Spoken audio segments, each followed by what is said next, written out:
Okay, so we just walked through 21 days of speaking life. And if you've been with us since January, I'm sure by now you're beginning to see a buildup of, maybe not a buildup, but a layering effect, right? Where we start off with belief, and we rested, we took care of our heart, we did some mental spring cleaning, and then we did miracles, and now we have speaking life. And I wonder if this time was maybe not a challenge in a negative way, but really pushed you. I'm praying that it pushed you in a direction of really having an awareness of every word that comes out of your mouth. The scriptures say that we will have to we will be called into account for every word that we say, every careless word. When I realized that, I thought, I don't want to ever have another careless word again. So I want to share a couple things with you tonight. Really anymore, when it comes to speaking life, I can only give you words from the scriptures, because they're the only things that are true. They're timeless. They last. They heal. They build up. So tonight I want to share a portion, a proverb that we all know, and I even wrote about it. But another one here, and it's in a book called Affirmations. And it says this, and this just really sums it all up. Never let ugly or hateful words come from your mouth, but instead let your words become beautiful gifts that encourage others. Do this by speaking words of grace to help them. So I'm going to say that again, and I'm going to speak slowly on it so that you can write out some key words here. Never let, allow, give place to. Never let ugly or hateful words come from your mouth. Don't even entertain those words. Just don't. It's really simple. It's just that simple. But instead, right, because we speak, so it's but instead, let your words become, here's something you should write down, beautiful gifts. Let your words become beautiful gifts that encourage others. Do this by speaking words of grace to help them. Okay, class dismissed. That's just that. Beautiful gifts that encourage others. If you're on here live, I'd love it if you shared just what are some beautiful words that come to your mind that you can speak. In our family, we work tirelessly to never joke anymore. You know, no, I'm just joking. There's a little bit of truth there. They're not beautiful words.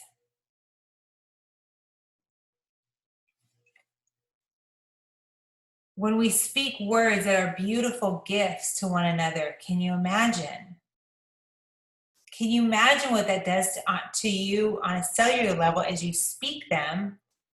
But not only that, as you put them out there towards someone else, towards your plants, towards your food, towards your pets, it builds up.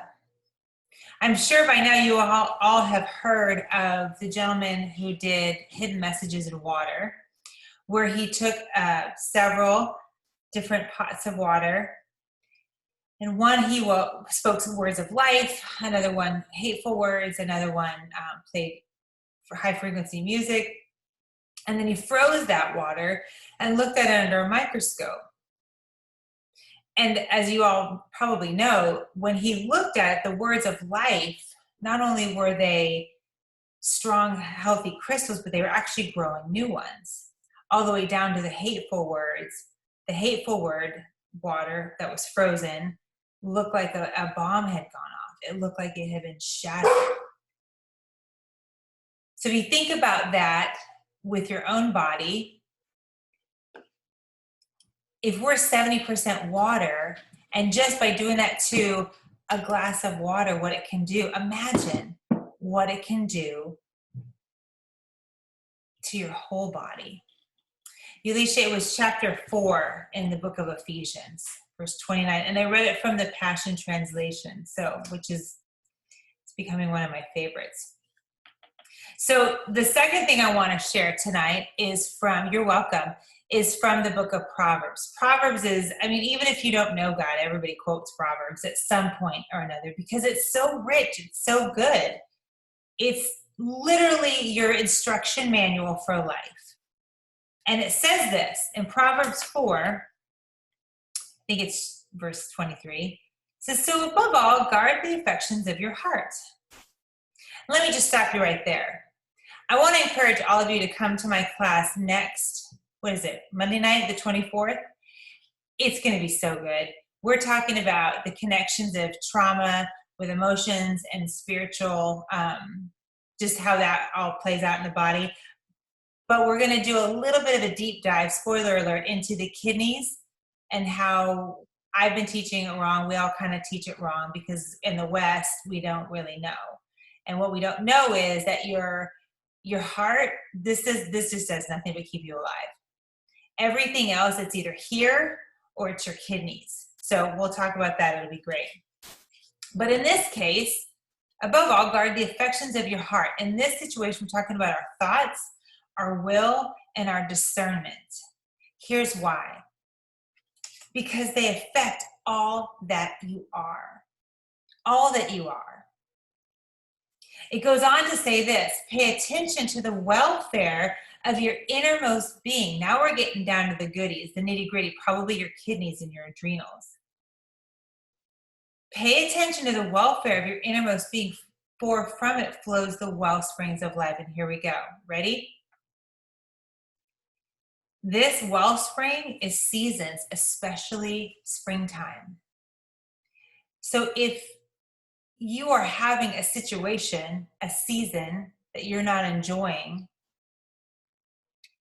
you would be wise to say, how did I contribute to this?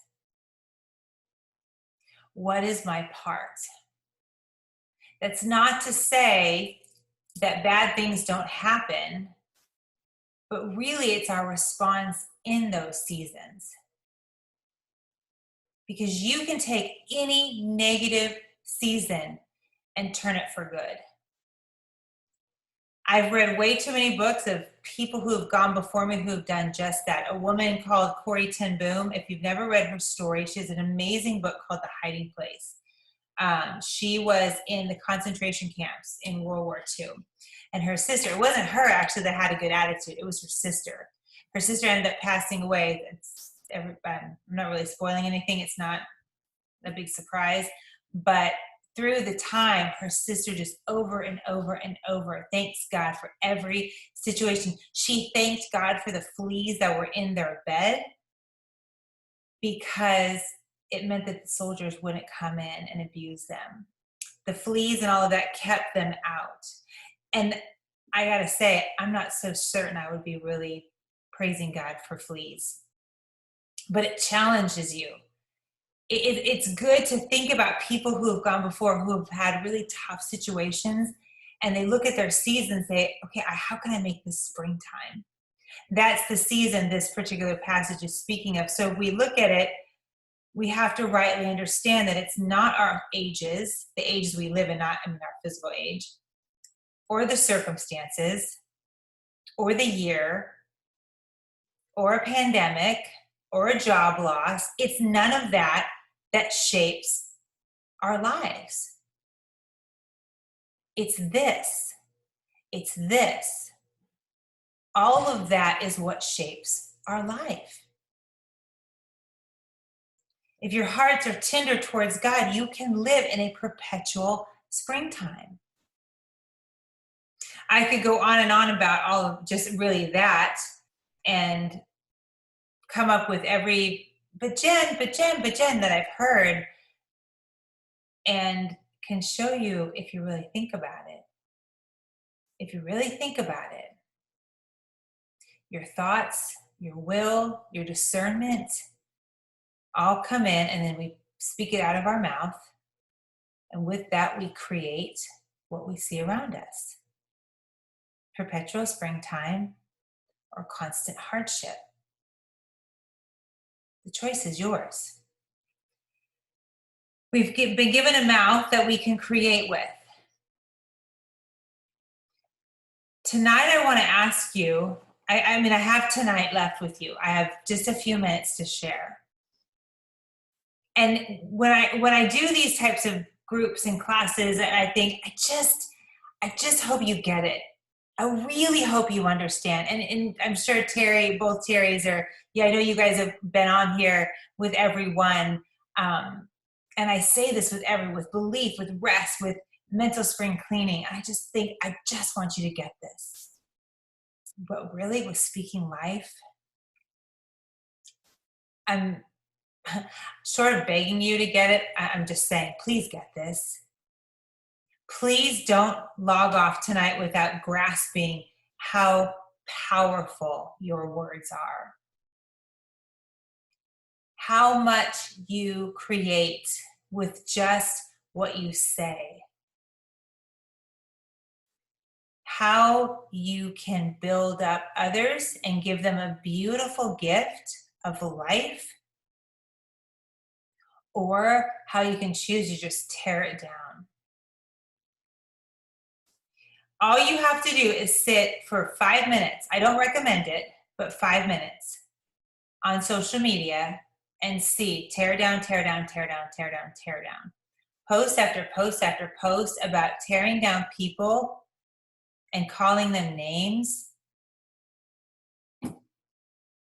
I'm not even certain why we're still doing this. It's 2021. We know better, right? It's like your kids, like, you know better than that. Stop that.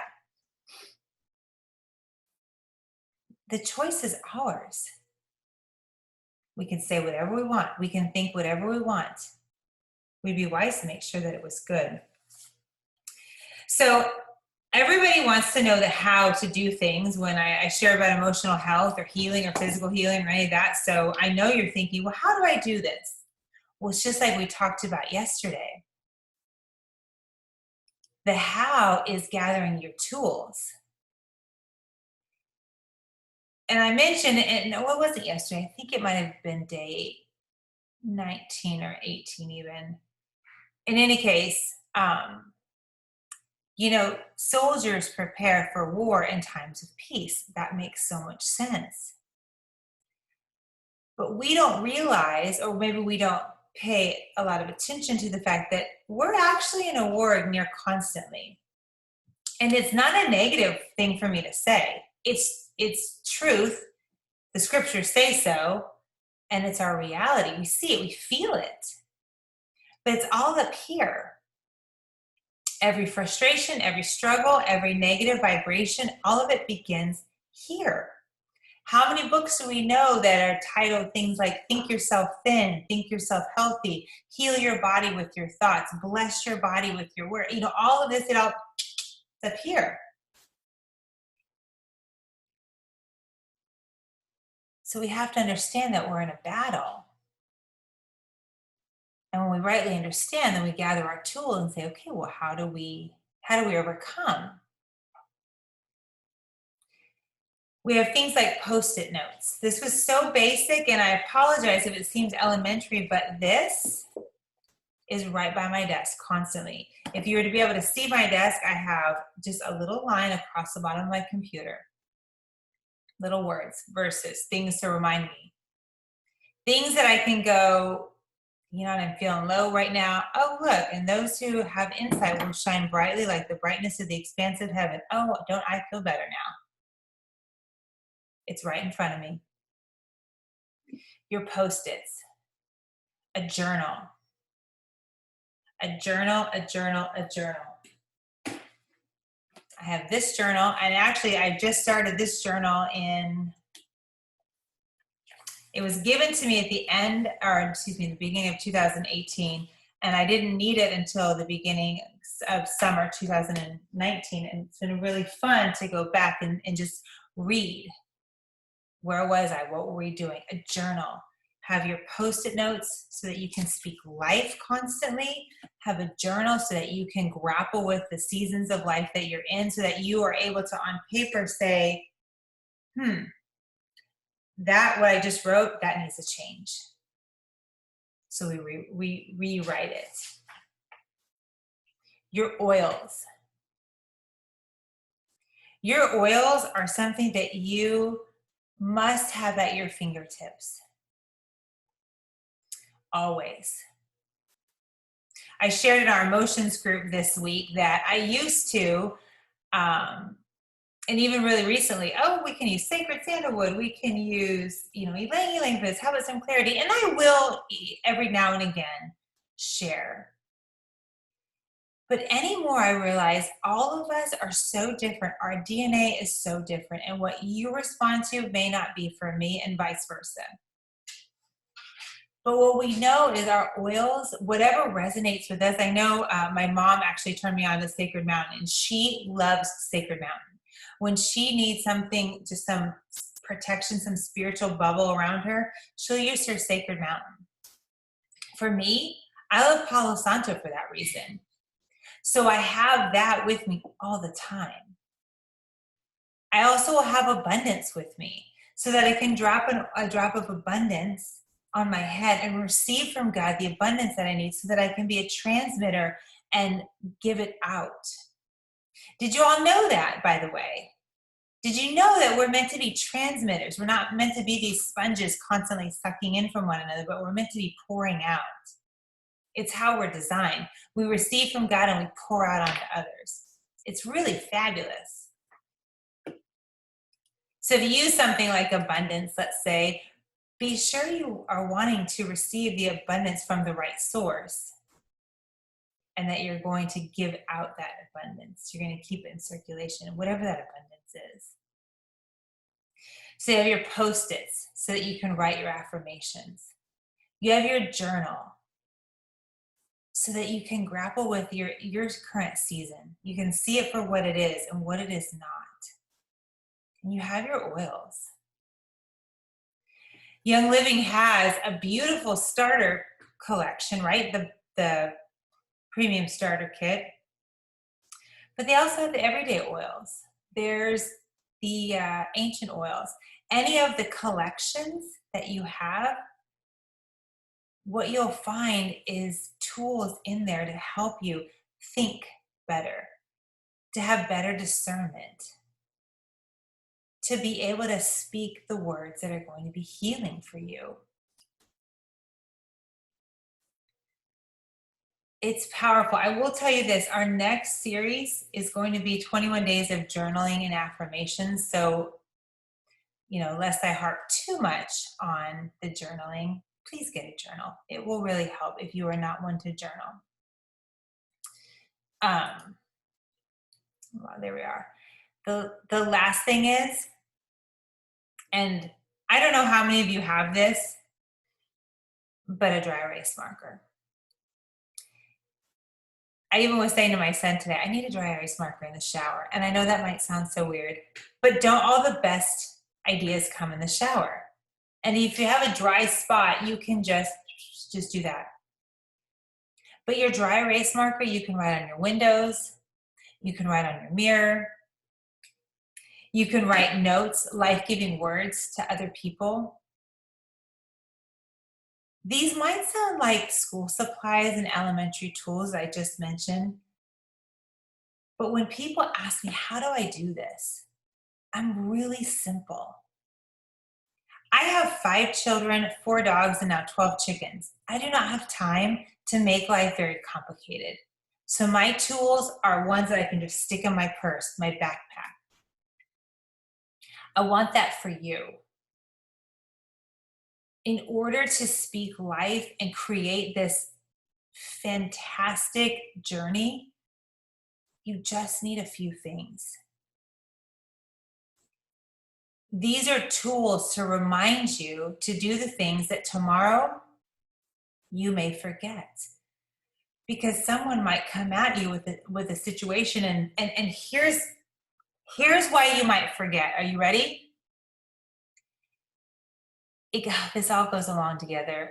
Terry knows this. Every time I teach a class, I'm like, wait, I have all this to tell you, and I'm working to streamline it. Here's what happens. Remember when I said we receive from here and we pour out here? What happens is that if we are not receiving goodness from our God, from source, right? Who knows what we're receiving, or whatever kind of message is, if he's not the one. And so what comes out of you, or not you, none of you guys, but what people might be sending to you is their nonsense and their negativity. And so when that happens, if we have not practiced and taught ourselves to pause and breathe, Joe, remember that from rest and believe and mental spring cleaning, we talked about that. But that pausing, that breathing, so that we can now respond. There's a difference. Most of our culture, most of the world reacts. We saw a big old reaction last March, did we not? Oh my gosh, people are getting sick. We got to shut everything down. Everything closes. Everybody just, oh my gosh. Okay, 2 weeks. We're just going to close this down. Okay, breathe. Everybody breathe. Don't breathe on your neighbor though. Don't do that. It's reactionary. But if you pause and you breathe and you think and you understand, now we can move through life a little easier. We can use our tools. We can write about this. As a mom of 5, I laugh because I'm like, I've been training for almost 20 years on how to not get sick. My goodness, my children would get sick. I think I walk in perfect health. Nothing touches me. I'm covered by the blood of Jesus. I'm totally fine. And guess who hardly ever gets anything? This girl. My children sneeze in my face. I'm like, that's disgusting. But I'm fine because I walk in perfect health. It's as simple as that. And not only do my words build up my cells, but as I think about it, what is someone who walks in perfect health? What do they eat? Well, I eat a good diet. I have a bottle of kombucha with me all the time. I use my oils. I make choices that align with my affirmation. And so for me personally, last March, when I live in a state that wants you locked in, I thought, that's weird because I walk in perfect health. I don't get sick. So I'm going to go ahead and leave. I hope y'all don't mind. Turns out they minded. See how that works. So when you respond, when you breathe, hold on. How many of you know that when you take a nice, deep, cleansing breath from your belly, you oxygenate your cells in your brain? It clears off the cobwebs. You're able to think clearly. I mean, I scarcely need my clarity when I stop and take a breath. And when you do that, do you realize how much power you have in a heated moment? It will help you collect your thoughts so that you don't say a careless word and speak a word that would tear down. But now you're able to speak a beautiful gift. Remember, let's go back. A beautiful gift that encourages others. A beautiful gift that encourages others. I have had ample opportunity to speak, to practice, I should say, Responding versus reacting. I haven't done it perfectly. Pausing versus running in. I haven't done that perfectly, but I get better at it. That's what practice is. And I have my tools. So for me, being at home, this is my peace time. This space is my haven. So I practice and I write affirmations to myself. I write in my journal. I write on my window here. I use my oils and I practice breathing. As you all now continue on your journey, and these words about speaking life flow in your mind, my prayer is that you would really think before you speak. Really think about it. This, by the way, is a form of speaking. There's a lot of keyboard warriors out there. I happen to be one of them. There's a lot of articles I write that end up in the proverbial trash here because I think, ooh, that didn't give life. Okay, we got to delete that and rebuke it and just, that's just not, that it was not life. Be sure you're not wasting digital ink on words that aren't life-giving. Just because it doesn't come out of your mouth in 2021, our mouth is also represented by the QWERTY keyboard. Be sure that it matches what you want your life to look like. And lastly, I wanted to share is that you have to prepare and know who your enemy is. I mentioned that we were in a battle a few minutes ago, a battle in our mind. There's an enemy of your soul that is out there nagging you, pestering you, nitpicking every little thing you do. You have to understand that what you think that's negative very likely are not your thoughts. They could have been ugly words spoken over you. They could have been just lies that someone presented as truth. Be sure you know where those words came from. I had a conversation recently about abundance and wealth and provision and all of that. And it's really interesting to me the lies that are out there about lack, but disguised as humility.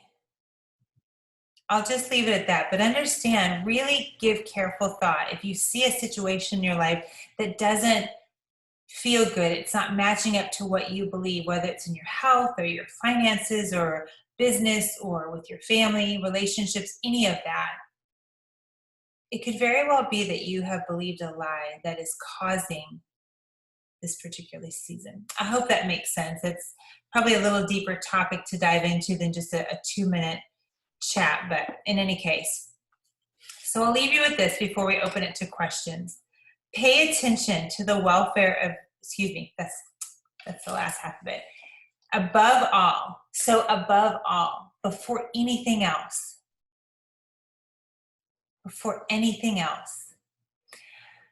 before you decide the perfect diet, before you decide the perfect diet for your body,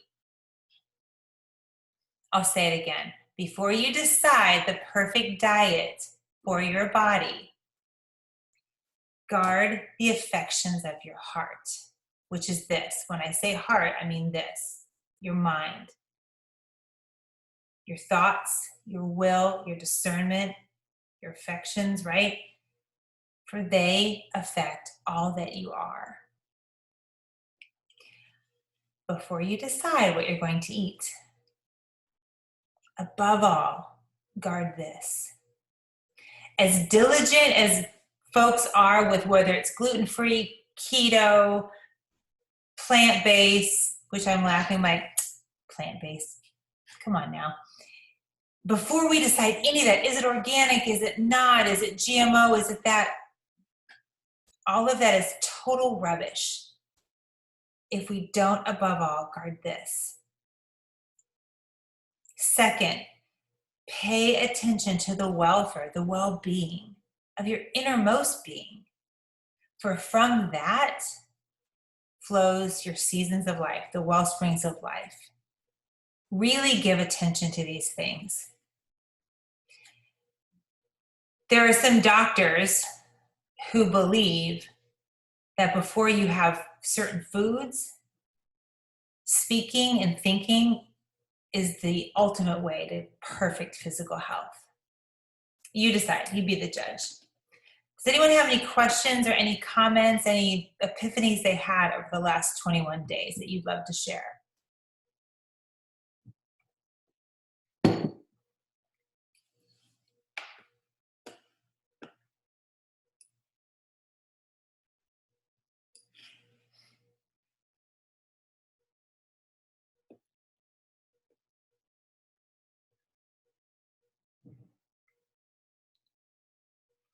Okay, as I mentioned, the next 21 days, we'll be doing journaling / affirmations. So we'll begin on Thursday with day 1, and we'll have one daily word, like maybe a verse or a phrase or something to journal through. I'll have an affirmation that goes along with it to speak over your life, over your situation, over your body. We'll do a blessing. I'm anticipating a really cool healing time, and it's going to be very, very light. Just writing, just a practice of writing, 5 minutes a day, super easy. We're heading into summer. It's going to be just a beautiful time. And then just a little heads up, late July and early August, we're going to walk through 21 days of mental renewal. This is going to be all about frequency. I'm investing in this summer of teaching some classes around here locally on emotional intelligence and all of that, but really from the idea of frequency. And I'm really looking forward to sharing with you all come the end of summer what that looks like. We'll talk about music. I found some really neat glasses that are going to help. Anyway, it's going to be really good. Oils, all of that. Yes, Becky, can you unmute? Let me see if we can do this. Yep. Oh, perfect. Yeah, I'm unmuted now. Great. Can you hear me? Yes, I can. Can you hear me? Yeah. Okay. So, like all the affirmations and things like that, it just seems like overwhelming as to like where to start, what to start with, because it feels like that I could sit and like do that like all day long. And so I think I feel like I get so overwhelmed that I just don't do anything. Does that make sense? Yes, absolutely. So I guess my question would be like, where did you start? How did you start with that?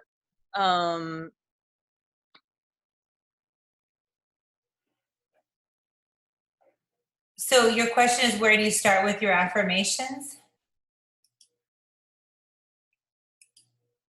Yeah, I think just kind of this whole process,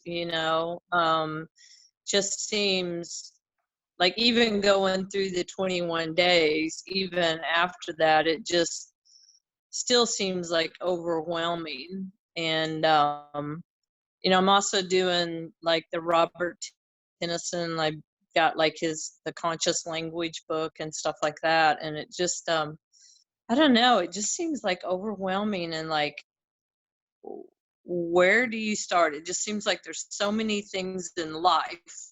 Right. So do you just like pick a few things and like start with that? That's, Becky, thank you for asking that question. Does that make sense? Yes, 100%. Yes. And I think what happens, so I have to use it in the same vein of when we start to exercise. So this is why so many people join a gym in January, make this huge commitment I'm going to get fit this year. This is my year. and they go to the gym and there's a million machines. There's all these people working out without machines. There's the bike, the treadmill, the pool. There's all these things. And at the end of the day, they're like, it's just too hard. I get too sore. I don't know what to do. And so when we talk about affirmations and speaking life, people like myself, Robert Tennyson, Marcella Von Harding, we've been doing it so long. It's like, well, just do this and you just blah, blah, and we tell you all the things. But we got to go back to basics, Becky. And if you're somebody who is pretty new to it, it's like, imagine yourself working out for the first time. I tell people my best fitness advice is, as I say, go buy a pair of tennis shoes. Here, I'll tell you, Becky, this is what I tell people. Go buy some shoes and put them in the box. Make a note on your phone to take them out the next day. Take them out of the box. Try them on. Walk around your house. And slowly, the next day, maybe, or 3 days later, drive by the gym. Just wave. Don't even go in. Maybe the fifth day you walk in. Hey, everybody, you know their name. I'm going to go. I'm leaving. And on like that. And then when you finally get in there, you just go for a little walk on the treadmill. So in your mind, when you're thinking about affirmations, what to say, where to start, imagine you are now mentally exercising. So you have to understand, where are you right now? When we begin to work out, there's a reason it's pretty obvious where we are physically and why we might need to go to a gym, why we might need an exercise program. Maybe we're overweight. Maybe we need to just tone up a little bit. Like it's obvious. So the first thing for someone who is starting out with speaking life, affirmations, is, where are you? Are you a negative Nelly? Are you somebody who's like, no, I'm pretty positive. Sometimes I have a hard time coming up with good words to say. We all know where we are. So that would be the first thing. And honestly, Becky, don't get a journal. Get one of these. You can get them on Amazon, a pack of 6 for like $10. Don't quote me on the $10. It may be more. But I have, if you look in my office, I've got at least 3 of these out, and pages, just scribbles. And I would recommend just sitting there and say, where am I? What attracts me to speaking life?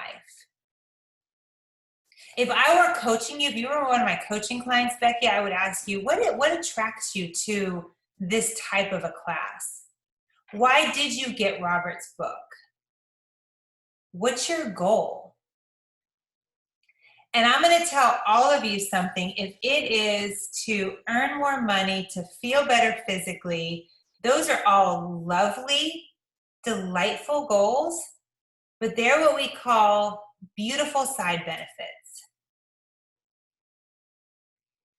It really, the core is the core of you. So those are just my 2 cents as I've coached people all these years. Find out where you are and then ask where you want to go.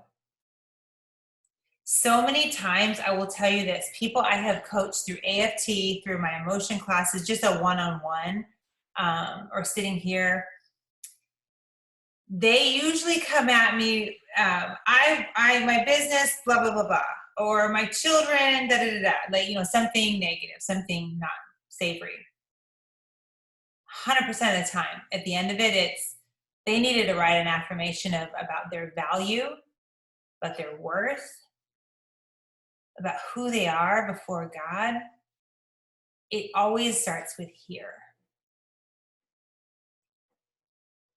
So while we might be looking at like, well, there's so many aspects of life and this needs fixing or that needs adjusting or this, it usually comes back to a self-worth issue 100% of the time. I very rarely use absolutes in that vein, but it's usually that. And that's where we know our enemy and we go, okay, where did this come from? Why don't I feel worthy? Why don't I feel valued just sitting right here? So as you journal out that kind of thing just on your yellow pad or some scratch paper, asking those questions. Where am I? Where do I want to go? Why do I want to go there? So many times we do this because it seems so good and people are talking about it. It's like, yeah, that sounds good. What? What am I doing? Why? And then we get overwhelmed and it's just like, heck with it. I was fine the way I was. Becky and anybody else who struggles with that, be sure when you decide affirmations, just start off with your I am statements. But know why you're saying that. The other side of that is if you feel overwhelmed, chances are there may be some emotional blockers that are hindering you from actually believing that statement.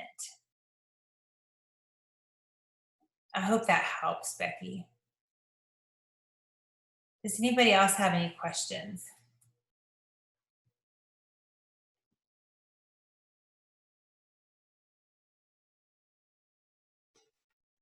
I have a question. Sure, Tessa. If affirmations are hard for us, if I have a hard time saying like I am whatever, can we start with affirmations that we know God says about us? Like, does it work the same if I say God says I am whatever? Hi.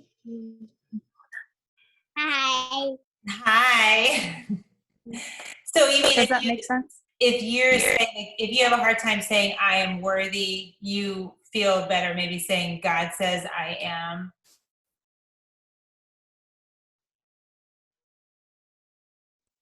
Yeah. Does that make sense? Like, I just have a really hard time saying I am whatever when those are things that I struggle with believing, I guess. So would it be a better place to start with saying God says I am worthy? Because I do believe what scripture says. I do believe what God says about me. I guess I want to believe those things that God says about me, but I just struggle with saying that I am those things. I don't know. I don't know if that even makes sense, the question I'm asking, but I'm just realizing I have a hard time saying those. Yeah. I totally understand that, and you're likely not the only one that has ever asked that. I'm just like, okay, Lord, if this is wrong, tell me. But I feel like if any of us say, well, God says I'm this, hear my heart, Tessa. It's a little bit of a cop-out so that we don't have to face why we can't say those things. For example, if I say, hold on, sorry guys, I have to look at this because I want to be very clear about what it says. One of the things this is where I first started, was in Ephesians chapter 1. It's a whole bunch of what we are and what we have. And I just wrote it out, that I'm lavished, I am wealthy, I have an inheritance, I'm redeemed, all of these things, I'm forgiven. It's things that I needed to know. But if I say, well, God says this, and I don't feel it, or I know I didn't feel it, I had to ask the question, why? And that's where we get to, in any kind of emotion coaching, you say, I am valued. I am worth more than rubies. You have to own it. Yes, thank you, Terry. She fills in my gaps. You have to say it. God can say it all day long. And this book, ladies, this book is filled with things that I can tell you, everybody on here can tell you, well, this is what it says about you. But until this, gets it and believes it, and then you can walk it out, it doesn't matter. It's so great to say, God says this about me. If you want to baby step into it, Tessa, I would say this. I am valuable because God says I am. So it forces your mouth to speak truth. And when your brain starts to fight you and say, girl, who do you think you are? You finish it off and say, because God says. But when we start in the beginning, it's like, God says I am. I don't have to believe.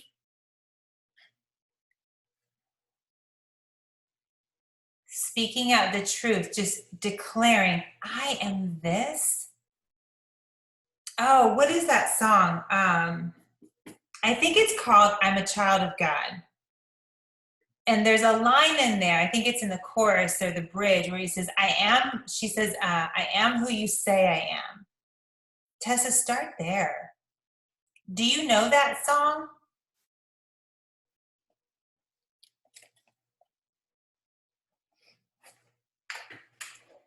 Because that's powerful. I am who you say I am. And your mind, when you say things like that, your mind will say, what does he say I am? You'll just start asking the questions. I love what Terry says. You have to own it. You have to walk in it. Ladies, if you have a struggle with speaking life over yourself because it's just hard to say, and if you have children, what would you want them to say about themselves to you? I make my kids do that, I make my children do that sometimes, and when I can tell they're struggling, and just little tears fall. I think, why are these tears falling? Why don't you believe this? They have an enemy of their soul, that's why. I hope that helped you, Tessa. If you want to chat offline, you guys, if any of you want to, you know where to find me. I'm always open for questions. I know speaking life can be a really big deal, especially because it's not something that we do in our culture. Does anybody else have any other questions?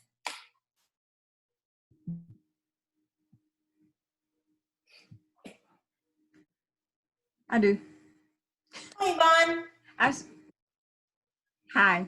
So you like start off with like a couple of affirmations. Then I know you use cedarwood a lot, and it's supposed to be a brain barrier oil. Mm-hmm. I have not figured that one out yet. And peppermint is real good. So do we like breathe the oils while we're doing the affirmations, or you just do them all day? Just start with a few and then add more, or what do you do? I usually do, when I'm doing my affirmations, I breathe in the oils right there, and then I just say them. I read them, I say them, I breathe it in again. If it's something that I'm really working on, something that I feel or have felt a little stuck in, I'll set my diffuser up here or over there on my table, and I just have that oil going in there and the words right here, so I can just be on repeat. It's really different for everybody. What we know about oils is you breathe it in, goes into your brain within 20 seconds. Within about 20 minutes, maybe 30, all those molecules are out and you really don't smell it again. That's why I do like to diffuse.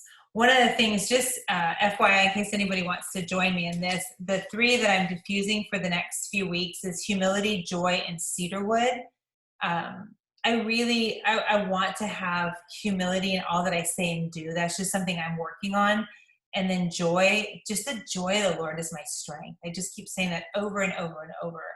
And then cedarwood, so that my mind can be renewed constantly. So I'm diffusing those at different times in the day, breathing those in. That's a great question, Yvonne. And I think it really just depends on you and what you're doing.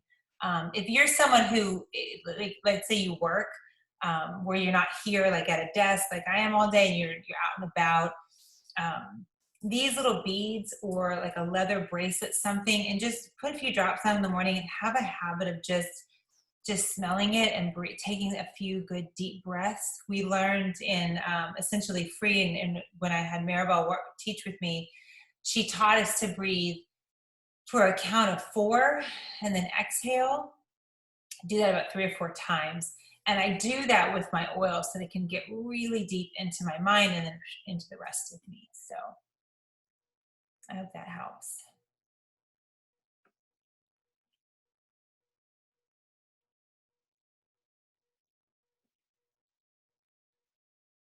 Okay. Just for those of you who have friends off social media, 2 things. I haven't done the Speaking Life one on the blog yet. That'll be up in the next few days. So we'll have all 21 days up there. Please feel free to share it. The other thing is I'm going back through beginning on belief, and we'll do, it's called lunchtime learning. So I'm going to do a video just on each day, just explaining the day out. I'm an auditory learner, and maybe some of you guys are as well. So if you go back, I'll share that on here, but just a little heads up, within the next week, I'll have those recorded so that you can maybe go back for a refresher. If you're like me, I like to have my headphones on at the market when I'm, in the car or something. So just might be good to have that. Okay, what is belief again? And help as you walk through. Thank you all for joining me tonight. I'm so grateful that you came on at 7 o'clock on a Tuesday evening. Please join me next week as we do the connections of trauma with physical, emotional, and spiritual aspects of the body. There are 3 parts of the body. Invite anybody. It's free. We'll record it if you can't hop on live, but I'm really looking forward to diving into that. And I know it's going to help a lot of the questions that you guys had tonight. So thanks again, everyone, for joining me.